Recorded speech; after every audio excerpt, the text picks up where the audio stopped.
In this video, we're gonna check what is the maximum zoom available in the camera on a Nothing phone for a Pro. So in order to check that, of course, we're gonna go to the camera, and first we're gonna start with the photo mode. Using 12 megapixels, we should be able to zoom all the way in to 140x, which also uses the AI tool. And yeah, this is a pretty huge value.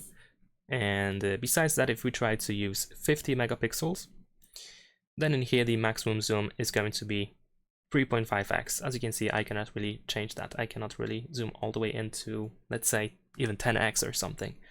So we have only 1x and 3.5x, and we can only use these two values. If we switch to the video mode, in the case of 4K 30 frames per second, in here the maximum zoom value is 20x. If I switch to 1080p 60 frames per second, the maximum zoom is exactly the same, 20x, and in the case of 30 frames per second, it's also 20x.